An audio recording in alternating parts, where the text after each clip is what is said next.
Salut, c'est Gonzague. J'ai grâce à Cyprien Dokuti, c'est ça, hein, Cyprien, le Nexus One de Google sous la main, donc dans sa jolie petite boîte en blanc, vert, jaune et bleu, les couleurs qu'on retrouve chez Google avec le rouge au-dessus.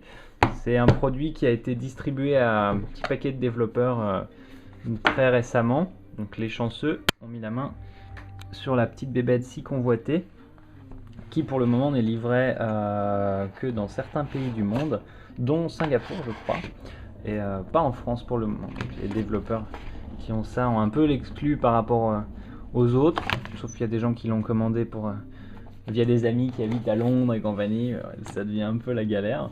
Donc on a le téléphone, une pochette, dans la boîte c'est assez sommaire. Vous avez quelques petits modes d'emploi en 5 étapes, un chargeur, ici au format US, vous pouvez le voir là, un kit main libre et un câble micro USB, puisque on aura bien fait de le rappeler à chaque fois, mais micro USB c'est devenu le standard que Apple n'utilise même pas sur son iPad. Et là je vais galérer pour le sortir. Est-ce que tu peux m'aider, Cyprien? Merci. Merci beaucoup. Hop là. Donc le téléphone fait 130 grammes d'après les spécifications du site, mais il fait pas lourd dans la main. L'écran est complètement dingue. Les fonds d'écran, alors là c'est ma fonction préférée. Regardez ça, j'y passerai des heures. Non, c'est pas vrai. Une grosse partie de la communication de Google a été faite sur les fonds d'écran animés. C'est un petit peu gadget. Le plus beau en fait c'est celui de base. Donc on a des fonds d'écran qui bougent tout seul. C'est pas très utile, ça doit bouffer de la batterie. Mais voilà, il est capable de le faire. Génial. Ce qu'il y a à retenir sur ce mobile, à mon avis, c'est qu'il est hyper réactif. Il y a un processeur de 1 GHz. Je sais plus combien il y a de mémoire vive. C'est 512 mégas. Ouais. Donc, le téléphone est vraiment rapide. Il y a un mode voiture. Donc, bonjour les fabricants de GPS, Google arrive.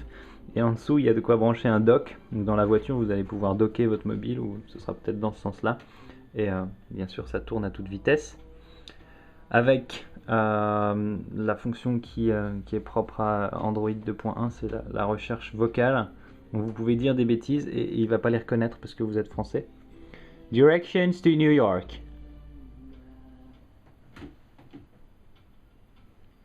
Alors là, c'est un peu suspense. Ah, itinéraire jusqu'à New York, ça marche. Bon, et il faut le dire en anglais pour le moment. Compliqué de taper avec. Donc là, on pourrait partir de Paris et jusqu'à Paris, la cantine par exemple. Ah, mais il a déjà l'adresse de la cantine. Jusqu'à New York. Et puis lui, il va nous donner l'itinéraire évidemment en voiture. Hein, c'est point de départ, la cantine. Oh, pas d'itinéraire trouvé, comme c'est dommage. Bon, on va aller jusqu'à Calais. Prendre le bateau. Sun Microsystems, non. Il y a des adresses toutes. Je crois qu'il va avoir du mal à trouver un itinéraire routier jusqu'aux États-Unis par la voiture. Ouais, c'est un peu compliqué. Donc on a la recherche vocale. Vous pouvez l'utiliser dans tous les champs. Ici, vous pouvez donner un nom de ville. De la saisie vocale, gna gna. Los Angeles. Voilà, tape. Bon, ça marchera toujours pas puisque c'est aux États-Unis, donc on va faire New York, Los Angeles. New York. Ok, suivant. Ok. Et là, zou. Donc c'est hyper rapide, tant que vous avez la connexion qui va bien. Et il y a Google Maps Navigation. En fait, il est installé. Google Maps Navigation qui n'est pas sorti pour le moment en Europe fonctionnerait sur le Nexus. Le problème, c'est que là, pour le moment, il détecte qu'on n'est pas du tout aux États-Unis, donc on va pas pouvoir l'utiliser. Bon, bref, c'est très réactif. On a donc la recherche vocale qui fonctionne dans quasiment tous les champs. Grosse mise à jour aussi, c'est la partie photo où la navigation est assez fluide. Comme vous avez beaucoup de chance, vous allez pouvoir utiliser deux doigts comme sur l'iPhone. Par contre, on n'a pas trouvé la rotation, donc Ah, oups, j'ai verrouillé. Pour la rotation, du coup, vous tournez l'appareil et la photo va se tourner aussi.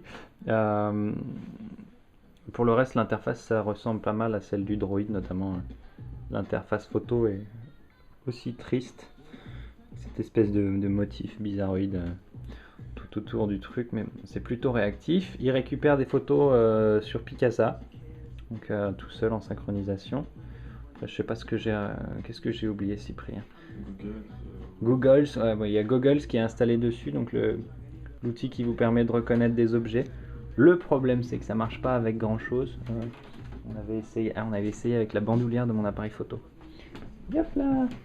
Donc, vous prenez votre joli téléphone, vous visez, et là, on se met genre au-dessus de Nikon, et il faut appuyer sur le bouton. Et il va analyser la photo pour essayer de retrouver des éléments qu'il connaît. Et c'est assez rapide. Et là, il me trouve un Nikon Coolpix P6000, pourquoi pas.